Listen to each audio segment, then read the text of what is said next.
মায়াবিনী তোমাৰ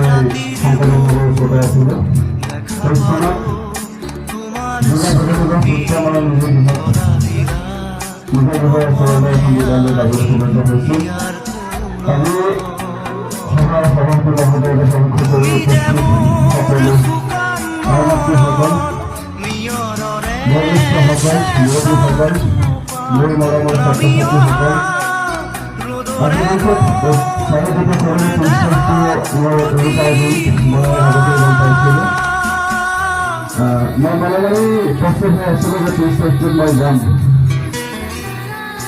28 তাৰিখে ৰাতি মই ফোন কৰিলোঁ ছাৰলৈ যে ছাৰ 30 তাৰিখে হ'ব, সেইকাৰণে 1 তাৰিখে ৰাইজে কৰা ডিচিশ্যন ল'লোঁ।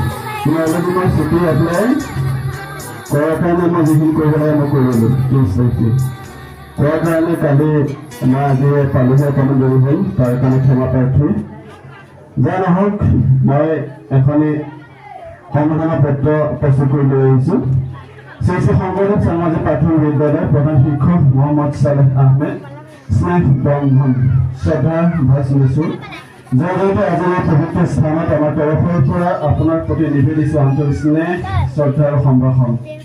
শিক্ষকতা কোনো এজন ব্যক্তিৰ জীৱনৰ অতি পবিত্ৰ কৰ্ম। এনে মহান দায়িত্বভাৰ গ্ৰহণ কৰি 1980 চনতে চাংমাটি গাঁৱত শ্ৰী শ্ৰী শংকৰদেৱ সামাজিক প্ৰাথমিক বিদ্যালয়খন প্ৰতিষ্ঠা কৰি অঞ্চলটোৰ ছাত্ৰ ছাত্ৰীৰ মাজত শৈক্ষিক উত্তৰণৰ বীজ অংকুৰণ ঘটালে।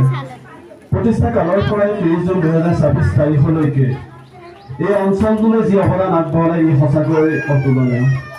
সেই শিক্ষানুৱৰ্তী বিদ্যালয়খন প্ৰতিষ্ঠা কালৰ পৰাই এই বিদ্যালয়ত প্ৰথমে সহকাৰী শিক্ষক, পিছলৈ প্ৰধান শিক্ষকৰ গুৰু দায়িত্ব লৈ বিদ্যালয়খনৰ উত্তৰণৰ লগতে অঞ্চলটো আগবঢ়াই নিয়াত আপোনাৰ অৱদান আছিল উল্লেখনীয়।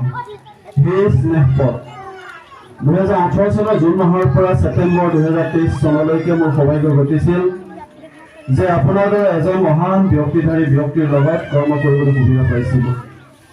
আপোনাৰ শিক্ষণ শৈলী, ব্যক্তিত্ব, চিন্তাধাৰাই আজি মোক আপ্লুত কৰি ৰাখিছে। সেই অগ্ৰজ আপোনাৰ বিশেষ ব্যক্তিত্ব আৰু তত্ত্ববোধৰ চিন্তাধাৰাই বিদ্যালয় তথা অঞ্চলটোৰ ছাত্ৰ ছাত্ৰী, অভিভাৱক সকলৰ জীৱন যুদ্ধৰ যি মন্ত্ৰ দিলে সেয়া সদায় স্মৰণীয় হৈ ৰ'ব। সদৰ শেষত পৰম পিতা পৰমেশ্বৰৰ ওচৰত প্ৰাৰ্থনা জনাওঁ যে আপোনাৰ অৱসৰী দিনসমূহ সুস্বাস্থ্যৰ অধিকাৰী হৈ আনন্দ আৰু হাঁহিৰে উপচি কৰক, তাৰে কামনাৰে ভগৱানৰ ওচৰত মই প্ৰাৰ্থনা জনালোঁ। সেৱাৰে শ্ৰী নৱশ্ৰী বৰা, সহকৰ্মী, 2018-2023 চন, শ্ৰী শ্ৰী শংকৰদেৱ সামাজিক প্ৰাথমিক বিদ্যালয়। ধন্যবাদ।